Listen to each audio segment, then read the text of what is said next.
दोस्तों, अमेरिका खुद अपनी ही अर्थव्यवस्था यानी कि इकोनॉमी को चोट पहुंचा रहा है। चीन के लिए जो जाल बिछाया वो खुद उसी में फंस गया है। डोनाल्ड ट्रंप ने जब चीन के खिलाफ ट्रेड वॉर यानी कि व्यापार युद्ध शुरू किया था तो उन्होंने ये दावा किया था कि हम चीन को बर्बाद कर देंगे, लेकिन हकीकत क्या निकली? चीन और मजबूत हो गया। पूरा मामला आगे आपको बताऊंगी कि कैसे ट्रंप के फैसले से चीन को मजबूती और अमेरिका को कमजोरी मिलने वाली है। अब जरा ये सोचिए कि अगर कोई खुलेआम कहे कि खास समुदाय की हर औरत, हर मर्द और यहाँ तक कि बच्चे तक को मार देना चाहिए, वो भी इस दलील पर कि ये सब सुअर हैं और इन्हें समंदर में फेंक देना चाहिए, तो ऐसे इंसान को आप क्या कहेंगे? मैं आज आपको सीरिया में अल जोलानी के लोगों की असली हकीकत दिखाने वाली हूँ। दोस्तों, एचटीएस आम नागरिकों का कत्लेआम बिल्कुल उसी अंदाज में कर रहा है जैसे पहले कभी दाइश यानी कि आईएसआईएस किया करता था। और हैरानी की बात तो ये है कि यूरोप एचटीएस को खुलेआम निमंत्रण भेज रहा है। इसके अलावा एक तरफ अमेरिका और यूक्रेन शांति वार्ता की कोशिश कर रहे हैं, दूसरी तरफ यूक्रेन ड्रोन रूस के घरों पर, जो यूक्रेनी ड्रोन है वो रूस के घरों पर हमला कर रहे हैं, इमारतों पर हमला कर रहे हैं, यानी शांति की बातों के बीच जंग जारी रखना चाहते हैं जेलेंस्की। पूरी खबर आगे आपको बताऊंगी, इसलिए अंत तक वीडियो देखिएगा क्योंकि इसके अलावा भी बहुत सारी खबरें लेकर हाजिर हूं। दोस्तों, वीडियो शुरू करने से पहले आपसे गुजारिश कि लाइक जरूर से कर दिया करिए वीडियो को और कमेंट में अपनी राय जरूर लिखा करिए मुद्दों पर। चलिए अब शुरू करते हैं वीडियो। द लाइव टीवी, सच सबसे आगे।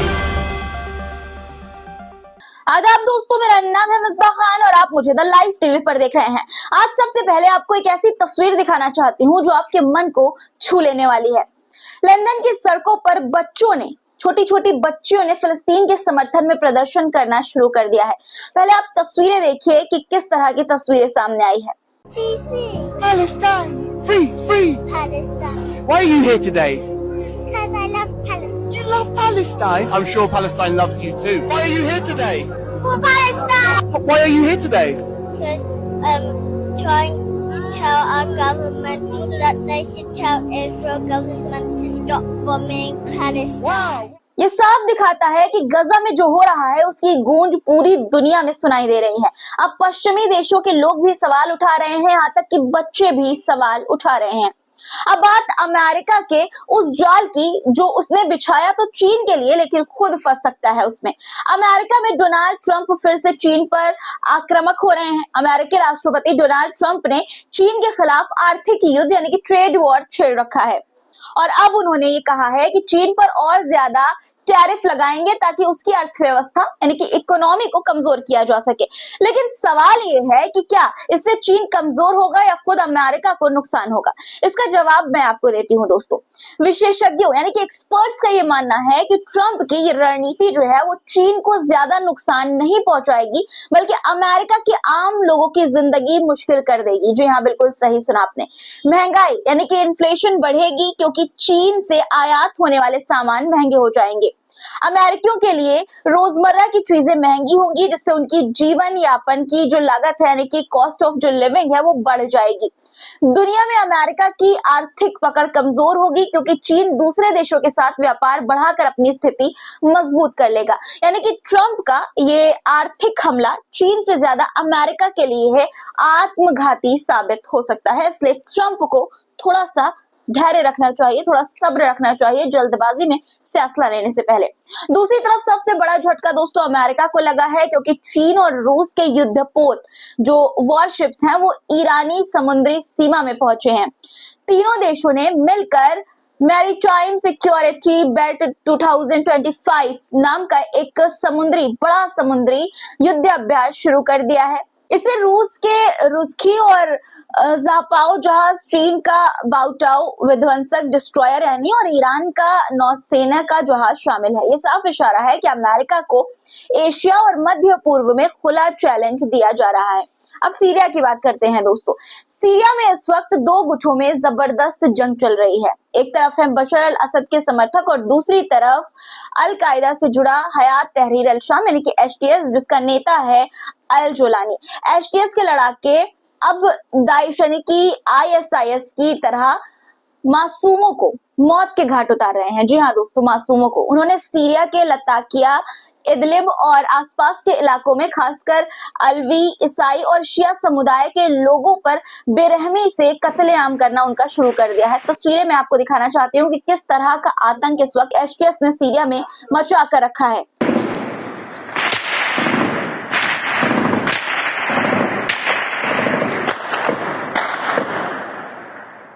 ये तस्वीर देखिए दोस्तों, गोलियों की आवाज इसमें आप सुन सकते होंगे। अलेप्पो नॉर्दर्न सीरिया की ये तस्वीर है। इस वक्त ये हाल है अलेप्पो का। अब मैं आपको सीरिया में अल जोलानी शासन समर्थकों और असद शासन समर्थकों के बीच जो मास फाइटिंग हुई है, यानी सामूहिक लड़ाई चल रही है, उसकी तस्वीरें दिखाना चाहती हूँ। देखिए आपकी स्क्रीन पर दोनों एक दूसरे के सामने आमने सामने हैं और दृश्य देखिए कि किस तरह का दृश्य है दोस्तों। आग लगी हुई है, गोलियां चलाई जा रही हैं। देखिए तस्वीरों में किस तरह का ये खौफनाक तस्वीरें हैं, देखकर ही लगता है कि कैसी स्थिति है इस वक्त सीरिया में। एक और वीडियो है, इसमें आप देख सकते हैं जो फाइटर्स हैं, जो लड़ाके हैं, वो गोलियां चलाते हुए इसमें नजर आ रहे हैं। छुपे हुए हैं एक दीवार के पीछे और गोलियां लगातार चलाई जा रही है। ये जो कत्लेआम, ये जो जिस तरह की हिंसा चल रही है, ये एक सोच का नतीजा है और वो सोच आपको एसटीएस के कमांडर के बयान से समझ आ जाएगी। मैं आपको पहले उस कमांडर का बयान सुनाना चाहती हूँ जो अपने लड़ाकों से कह रहा है जो बातें। पहले आप सुनिए, आपको भाषा समझ में नहीं आएगी लेकिन मैं आपको बताऊंगी, लेकिन मैं चाहती हूँ कि आप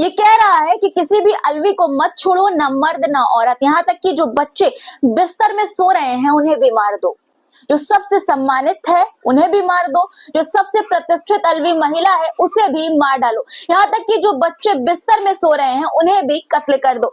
ये सब सुअर है, इन्हें पकड़कर समंदर में फेंक दो। यानी कि दोस्तों ये गुट खुलेआम नरसंहार यानी जेनोसाइड की धमकी दे रहा है, जिसमें औरतों और बच्चों तक को नहीं बख्शा जाएगा। सिर्फ एक नहीं, एक और कमांडर खुलकर कह रहा है कि वो और उसके लोग खून की होली खेलने से पीछे नहीं हटेंगे। पहले सुनिए जरा।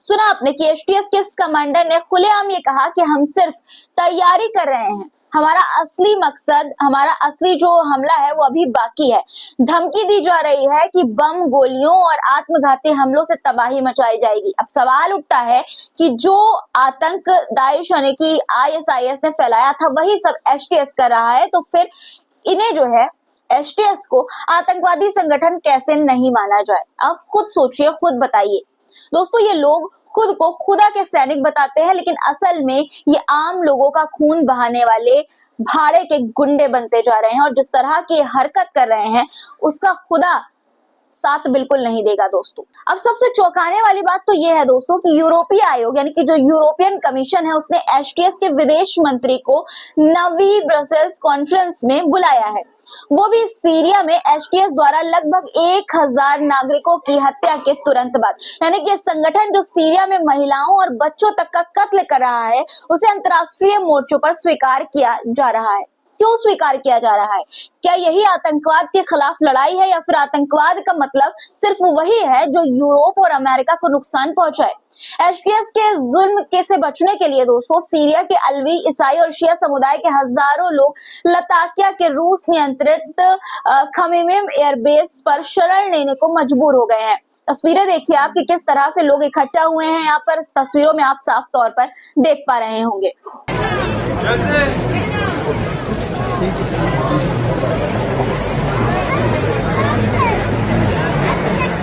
वहीं सुन्नी लोग अपनी जान बचवाने के लिए अपनी दुकानों के बाहर ये लिख रहे हैं, ये लिखने पर मजबूर हैं कि दुकान एक सुन्नी की है ताकि एसटीएस के आतंकी उन्हें मार न डालें। आप देख सकते हैं दुकानों पर साफ तौर पर लिखी हुई तस्वीर भी आपको नजर आ रही होगी। दोस्तों, सीरिया में अभी बशर अल असद के समर्थकों और अल जोलानी के एसटीएस के बीच भयंकर संघर्ष जारी है, लेकिन हकीकत यह है कि ये दोनों ही पक्ष जनता के लिए बुरे हैं। एक तरफ असद सरकार की बर्बरता के किस्से हैं जो सभी जानते हैं, तो दूसरी तरफ अल जोलानी की कट्टरपंथी जो है वो अब नजर आने लगी है, दिखने लगी है। सीरिया की इस पूरी लड़ाई में सबसे ज्यादा नुकसान सिर्फ वहां के आम लोगों को हो रहा है। एसटीएस के लोगों का ये जुल्म दुनिया के सामने आ चुका है, लेकिन यूरोप और अमेरिका उन्हें अपना दोस्त बनाने पर तुली हुई है। अब अगली खबर पर आते हैं। दोस्तों, यूरोप के राष्ट्रपति जेलेंस्की और अमेरिका के विदेश मंत्री मार्को रूबियो ने यूक्रेन के युद्ध विराम पर चर्चा से पहले सऊदी अरब प्रिंस मोहम्मद बिन सलमान से अलग अलग मुलाकात की। दरअसल रूस और यूक्रेन जंग को अब 2 साल होने वाले हैं और जंग खत्म करने के लिए बातचीत की कोशिशें हो रही हैं। लेकिन क्या रूस इस संभावित सीजफायर को मानेगा, क्योंकि जमीन पर तो जंग तेज होती दिख रही है। मीटिंग की खबरों के साथ एक और खतरनाक घटना हुई है। दोस्तों, यूक्रेन ने रूस की राजधानी मॉस्को के रिहायशी इलाकों पर ड्रोन हमला कर दिया है। अब सोचिए, एक तरफ शांति की बात हो रही है तो दूसरी तरफ हमले किए जा रहे हैं। ऐसे में शांति कैसे होगी? शांति की संभावना, शांति की उम्मीद कैसे की जा सकती है रूस और यूक्रेन के बीच? जेलेंस्की और ट्रंप के बीच व्हाइट हाउस में जो हुआ वो सब जानते हैं दोस्तों, और उसके बाद शांति की बातें करने के लिए कदम बढ़ाए जा रहे हैं और यूक्रेन जो है, जो कि कमजोर पड़ा हुआ है उस वक्त, और वो रूस पर हमले कर रहा है। ऐसे में शांति को लेकर आपकी क्या राय है, कमेंट में जरूर लिखिएगा। चैनल को सब्सक्राइब नहीं किया तो फटाफट कर लीजिए और लाइक वीडियो को करके ही जाइएगा दोस्तों, और शेयर भी जरूर कर दीजिएगा। फिर मुलाकात होगी कुछ नए मुद्दों के साथ, तब तक के लिए अपना ख्याल रखिएगा। तब तक के लिए खुदा हाफिज।